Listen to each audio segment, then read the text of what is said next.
मसला यह है कि अब तक तो जितने भी पिछली 3-4 समातें हुई हैं, उन 3-4 समातों पे शरीफ फैमिली मुस्लिम लीग नून के नैरेटिव को फायदा पहुंचा है, उसको तकवीयत मिली है। उनका नैरेटिव यह है, उनका बयानिया ये है कि हमारे ऊपर ये केस गलत बनाया गया था और नैब ये केस साबित नहीं कर पाएगा। अब जैसे जैसे नैब ने टाइम मांगा, उस वजह से उनके उस मीडिया के अंदर नैरेटिव को तकवीयत मिली। लेकिन एक जो फर्क अब बड़ा देखेंगे, जो आज नजर भी आया कि अजहर सिद्दीक एडवोकेट साहब और इससे पहले जो नैब की टीम थी, उनमें फर्क यह है कि अब आप देखेंगे कि हर समात के बाद अजहर सिद्दीक एडवोकेट साहब जो है वो मीडिया के सामने आएंगे और बताएंगे कि अंदर समात में क्या कुछ हुआ। अगर आप याद करें तो पनामा में यही फर्क था शरीफ फैमिली और पीटीआई की टीम में। एक तरफ शरीफ फैमिली थी, उनके जो लीगल टीम थी उसमें जितने भी लीगल माइंड्स थे उनमें से कोई भी आके मीडिया टॉक नहीं करता था।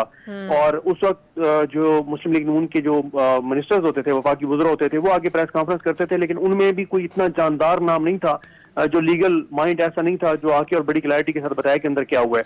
लेकिन उनकी पूरी फौज के मुकाबले में फवाद चौधरी साहब उस वक्त पीटीआई की तरफ से प्रेस कॉन्फ्रेंस किया करते थे। और फवाद चौधरी साहब क्योंकि वो वकील भी हैं, मीडिया के साथ भी उनका एक ताल्लुक है, और वो आके बड़ी मुख्तसर सी एक प्रेस कॉन्फ्रेंस करते थे जिसमें एक जो बयानिया बनता था वो पीटीआई के नैरेटिव जो है वो बयानिया बनता था। अभी भी आप देखें, जब से मरियम नवाज साहबा का केस चल रहा है, पहली मरतबा आज हुआ है कि नैब की जानिब से जो वकील पेश हुए उन्होंने बाहर आकर मीडिया टॉक की है। तो ये एक जो मीडिया के महाज पर आप समझें, जो एक सियासी बयानिया आप समझें, उस पर तो इनको अब टफ टाइम मिलने वाला है, क्योंकि अजहर सिद्दीक एडवोकेट जो है वो हर इसी तरह से समाज के बाद बल्कि मारिया अगर आप सुनवा दें कि अजहर सिद्दीक साहब ने आज जो मीडिया से गुफ्तगू करते हुए क्या कहा, क्योंकि इससे पहले जो प्रोसिक्यूशन टीम थी वो, क्योंकि यहां पर अदालतों में अलग केस चल रहा होता है, बाहर आकर जो फ्रीकैंद होते हैं मीडिया पे अपना अलग से केस प्रेजेंट कर रहे होते हैं। और आज डिफरेंट चीज ये थी कि आज नैब के स्पेशल प्रोसिक्यूटर ने बाहर आकर वो फैक्ट्स बताए कि वो करने क्या जा रहे हैं और हो क्या रहा है, वो जरा अगर आप चलवा दें तो। साहब जरा वो प्ले कर दीजिएगा कि आज जो अजहर सिद्दीक साहब ने प्रेस कॉन्फ्रेंस किया वो क्या फरमा रहे थे। नैब का कन्विक्शन रेट 68.8% है, तो हमने ये सिर्फ चंद सियासतदानों ने जो नैब को टारगेट किया हुआ है, इस केस के अंदर आपको साबित करेंगे हम कि कोई पॉलिटिकल विक्टिमाइजेशन नहीं है, कोई टारगेट नहीं है, रिकॉर्ड बड़ा सीधे है। और मैं आप लोगों के सामने मीडिया पे कहता हूं कि इनके पास अगर सबूत है, इनकी इनकम टैक्स रिटर्न उठाकर देख लें, ये ला दें आपके सामने कि इनकम टैक्स रिटर्न में, वेल्थ स्टेटमेंट में ये सारी चीजें डिक्लेयर की हैं। मेरे पास नॉमिनेशन पेपर भी हैं 1996 के, जो बाकायदा उस वक्त एतजाज एहसन ने असेंबली के फ्लोर पे दिखाए थे कि जिसमें 427 रुपए इनकम टैक्स नवाज शरीफ ने दिया था। उसके अलावा मियां मोहम्मद शरीफ साहब जो इनके वालिद साहब हैं, जो ये कहते थे कि जनाब वो जद्दी पुश्ती अमीर हैं, मेरे पास रिपोर्टेड जजमेंट है। आने वाले दौर में जब मैं आर्गू करूंगा तो ये भी रखूंगा। ऑल्दो अभी अजहर सिद्दीक साहब ने पूरी केस जो है उसको स्टडी करना होगा सही तरीके से, लेकिन जैसे आज प्रेस कॉन्फ्रेंस कर रहे थे लग रहा था कि फुल होल्ड है उनका। जी, बड़ी क्लैरिटी से बात कर रहे थे। अभी तो उन्होंने 4 वीक में केस की तैयारी करनी है। वो नॉमिनेशन पेपर्स मियां नवाज शरीफ साहब के अगर प्रोड्यूसर साहब दिखा सकें, जो कि 96 उन्होंने फाइल किए थे, और इन नॉमिनेशन पेपर्स में जो कि इस्लामाबाद हाई कोर्ट में ये पेश भी करने जा रहे हैं, 1994-95 में 1994-95 में मियां नवाज शरीफ साहब ने कोई इनकम टैक्स पे नहीं किया। 1995-96 में मियां नवाज शरीफ साहब ने 477 रुपए इनकम टैक्स पे किया है। और 95-96 में बल्कि 96-97 में उन्होंने कोई भी इनकम टैक्स पे नहीं किया। ठीक है। अच्छा, अब एक जानिब वो ये एस्टैब्लिश करने जा रहे हैं कि देखे मियां नवाज शरीफ साहब की तो इनकम उस वक्त ये थी, दूसरी जानिब वो मियां शरीफ का एक 96 का टैक्स का मामला वो पेश करने जा रहे हैं, जो सुप्रीम कोर्ट ऑफ पाकिस्तान के रिकॉर्ड का हिस्सा है, जिसमें मियां शरीफ कह रहे हैं कि मेरी तो इतनी इनकम ही नहीं है जितना इन्होंने मेरे पे टैक्स लगा दिया है। और वो उनकी जानिब से डिक्लेयर की हुई चीजें हैं। और फिर 90 की दहाई में जाहिर है जब ये चीजें खरीदी जाती हैं, और इसमें पहली मर्तबा एक ऐसा डॉक्यूमेंट भी सामने आ रहा है जो बुनियादी तौर पर खुद शरीफ खानदान सुप्रीम कोर्ट में सामने लेके आया था, लेकिन अब ये यहां पर आएगा इस्लामाबाद हाई कोर्ट में। ये डॉक्यूमेंट उन रजिस्ट्रियों से मुतल्लिक है जो लंदन जायदादें खरीदते वक्त जो है वो डॉक्यूमेंट्स तैयार किए गए थे, और ये जो जायदादें खरीदते वक्त डॉक्यूमेंट्स तैयार किए गए थे, इन डॉक्यूमेंट्स में यह बताया गया है कि इनकी इवैल्यूएशन खुद असेसमेंट शरीफ खानदान ने की है। इसकी इवैल्यूएशन से मुतल्लिक सवाल इरफान कादिर साहब उठाते थे, खुद शरीफ खानदान अदालत में उठाता था कि इन जायदादों की कीमतों का तो तयन ही नहीं है, क्वांटम क्या है, ये करप्शन का इल्जाम लगाते हैं। तो खुद शरीफ खानदान ने अकरम शेख एडवोकेट के जरिए सुप्रीम कोर्ट ऑफ पाकिस्तान में 2016 में पनामा केस में जो दस्तावेजात सबमिट करवाई थी, उन दस्तावेजात के मुताबिक 1.9 मिलियन पाउंड उन्होंने खुद इसका तखमीना लगाया था।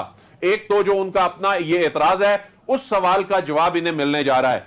उसके बाद फिर एक चीज ये जो पिछली समातों में भी सामने आई कि जी ट्रस्ट डीड जाली है, नहीं है, बैकडेट है, उसमें ऑनरेबल जज साहिबान के बड़े अहम सवालात भी थे और उसको नून लीग ये जाहिर कर रही थी कि देखें जी ये बात तो हमारे हक में जा रही है। लेकिन ये बात कौन बताएगा कि मरियम नवाज साहिबा को तो जालसाजी पर सजा नहीं हुई। मरियम नवाज साहिबा को जालसाजी पर सजा नहीं हुई, बल्कि उनको जो 7 साल कैद है और उनकी जो डिस्क्वालिफिकेशन है वो 9A12 के तहत हुई है। एडिंग एंड अबेटिंग है, जायदादें बनाने में और उन्हें छुपाने में ताउन करने पर हुई है नैब के उस ऑर्डिनेंस के तहत। ये वो चीजें हैं जो आने वाले दिनों में सामने आने जा रही हैं। अभी तो खैर 4 हफ्तों का टाइम है। तो इसमें मसला क्या है? इसमें मसला यह है कि आपका अदालती निजाम जो है वो उस पर हरफ आ रहा था कि देखें जी एहतसाब अदालत ने फैसला दे दिया, किस तरह फैसला दे दिया, आगे तो नैब स्टैब्लिश ही नहीं कर पा रहा। नैब क्यों नहीं स्टैब्लिश कर रहा था? आगे ये नर्व्स की जंग थी। नर्व्स की जंग क्यों है कि आप एक माजी के हुक्मरानों से मुतल्लिक आप एहतसाब कर रहे हैं, वहां एक प्रोसिक्यूटर एक आम अफसर खड़ा होके और वहां पर भारी भरकम वुकला, जो बड़ी बड़ी फीसें लेने वाले ताकतवर वुकला, वहां वर्कर्स मौजूद होते हैं, वो कैसे, वो जाहिर है उस पर प्रेशर भी होता है और वो फिर जिस नोयत के सवाल आ जाते हैं तो अक्सर हमारे ये जो प्रोसिक्यूशन में ये भी बहुत बड़ा मसला तैयारी करके नहीं जाते, जज साहिबान केस को पढ़ के आए होते हैं और आमिर फारूक साहब और मोहसिन अख्तर कियानी साहब का ताल्लुक उन काबिल तरीन जज साहिबान से है, उनमें ये शामिल होते हैं जो केस को बाकायदा स्टडी करके आते हैं। तो उस पे अब उन तमाम सवालों के जवाब देखते हैं अजहर सिद्दीक साहब आइंदा की समातों में देने जा रहे हैं या नहीं देने जा रहे हैं। मैं सिद्दीक से यहीं से आए कि सिद्दीक आप यहीं से कंटिन्यू कीजिएगा। अब चूंकि सिद्दीक साहब अपनी तैयारी के साथ प्रॉपर आ रहे हैं, तो आपको लगता है कि ये शरीफ खानदान के लिए टफ साबित हो सकते हैं और इरफान कादिर साहब अब उनको किस तरह से कितनी तैयारी करनी पड़ेगी अगर वो चाह रहे हैं कि इस केस की लीड ले सकें? देखिए, ज्यादा बड़ा जो आप समझें कि टास्क है वो तो अजहर सिद्दीक एडवोकेट साहब का है। उसकी रीजन ये है कि 8-9 ऐसे सवालात हैं जजेस की जानिब से, जस्टिस आमिर फारूक साहब और जस्टिस मोहसिन अख्तर कियानी साहब की जानिब से, जिनके जवाब नैब की टीम को देने हैं और उन सवालों के जवाब ने ही फैसला करना है कि केस किस तरफ होगा। मरियम नवाज साहिबा बाइज्जत बरी होंगी या उनकी कन्विक्शन बरकरार होगी और वो इस फैसले के नतीजे में जेल चली जाएंगी। तो ये हम प्रोग्राम में मुसलसल डिस्कस करते रहे हैं कि मौजूदा पाकिस्तान की जो सियासत है, इस मौजूदा पाकिस्तानी सियासत का सबसे बड़ा केस है। और अगर आप पाकिस्तान की अदालती तारीख का देखें तो पाकिस्तान की अदालती तारीख के 10-12 बड़े केसेस में से ये एक केस है, क्योंकि इस केस के नतीजे ने पाकिस्तान की आइंदा की सियासत के रुख का तयन करना है। इसमें अगर मरियम नवाज साहिबा बरी होती हैं और सुप्रीम कोर्ट भी उनकी इस बरियत को बरकरार रखती है तो जाहिर है वो इलेक्शन लड़ सकेंगी और वो मुस्लिम लीग नून की सियासी जानशी होंगी, वो नवाज शरीफ साहब की सियासी जानशी होंगी और वो ही आगे नून लीग की जानिब से प्राइम मिनिस्टर की उम्मीदवार होंगी। और अगर मरियम नवाज साहबा कन्विक्ट हो जाती हैं और वो जेल चली जाती हैं और सुप्रीम कोर्ट से भी उनकी कन्विक्शन बरकरार रह जाती है और वो इलेक्शन नहीं लड़ पाती और वो जेल चली जाती हैं, उनकी गैर मौजूदगी में पार्टी कैसे आगे बढ़ेगी, ये बहुत बड़ा सवाल है।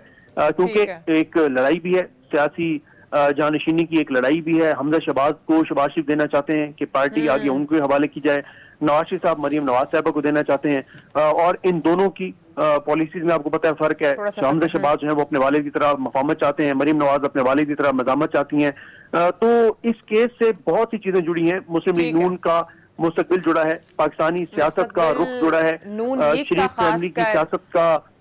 ठीक है सिद्दीक, ब्रेक का टाइम है, यानी कि जो भी एवन रेफरेंस जो है इस हवाले से अगर हम नून लीग को अगर हम उस पर रिलेट करें तो पूरी उनकी सियासत इसके इर्द गिर्द रिवॉल्व कर रही है और इनकी सियासत का फ्यूचर क्या होगा वो भी इसके ऊपर बहुत ज्यादा डिपेंड